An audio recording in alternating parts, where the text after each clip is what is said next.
সম্প্রতি আরব আমিরাতে ভয়াবহ জলোচ্ছ্বাসের কারণে ব্যাপক ক্ষয়ক্ষতি হয়েছে, জীবনযাত্রা অনেকটা থমকে গেছে। অনেকে বলছেন আরব আমিরাতে নানাবিধ অপরাধের কারণে এটি আল্লাহর গজব হিসাবে আপতিত হয়েছে। এ সম্পর্কে আপনার মন্তব্য কী?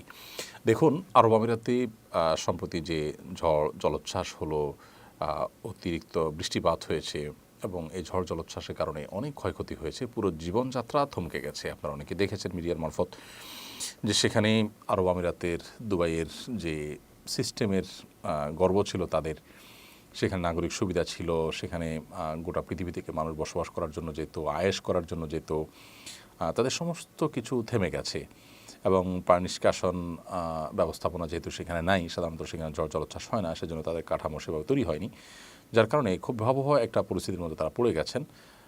এবং পানি নেই, আপনার গ্যাস বিদ্যুৎ নেই, এরকম একটা পরিস্থিতিতে তারা পড়েছেন যেটা ইতিপূর্বে তারা পড়েননি কখনো।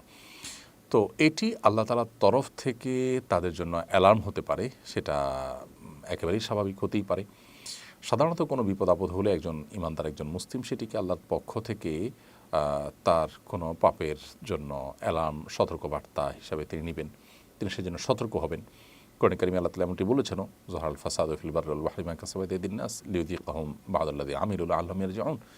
স্থলে জলে যে সমস্ত ব্যত্যয়, ফাসাদ, সমস্যা তৈরি হয়, এগুলো মানুষের হাতের কামাইয়ের কারণে হয়ে থাকে, যাতে করে মানুষ ফিরে আসতে পারে, সংশোধন হতে পারে, সেই সুযোগ আল্লাহ তাআলা তাদেরকে দেন, অ্যালার্ম দিয়ে থাকেন। তো এটি সতর্কবার্তা হতে পারে তাদের জন্য।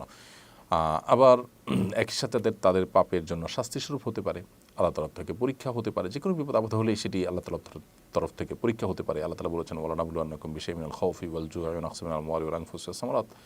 মানুষকে আল্লাহ তাআলা ভয়, ভীতি, শঙ্কা, ক্ষুধা, জান এবং মাল হানি, সম্পদের ক্ষতি, ফসলের ক্ষতি ইত্যাদি দিয়ে আল্লাহ তাআলা মানুষকে পরীক্ষা করেন। যারা ধৈর্য ধারণ করতে পারেন, সবর করতে পারেন, তাদেরকে আল্লাহ তাআলা সুসংবাদ দিতে বলেছেন। তো এটি পরীক্ষা যেমন হতে পারে, সতর্কবার্তা হতে পারে, পাপের প্রায়শ্চিত্ত হতে পারে।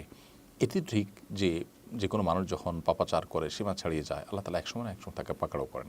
এই পাকড়াও কি সে পাকড়াও হতে পারে, আবার জাস্ট অ্যালার্মিং হতে পারে।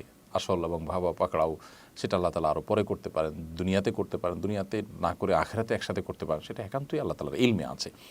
আসলে যে কোনো ধরনের বিপদ আপদ হলেই সেটাকে নির্দিষ্ট কোনো একটা ক্যাটাগরিতে ফেলে নিশ্চিত করে আমরা বলতে পারবো না এটা শুধুই পরীক্ষা, কিংবা এটা শুধুই আল্লাহর আযাব, শাস্তি হিসাবে আসছে।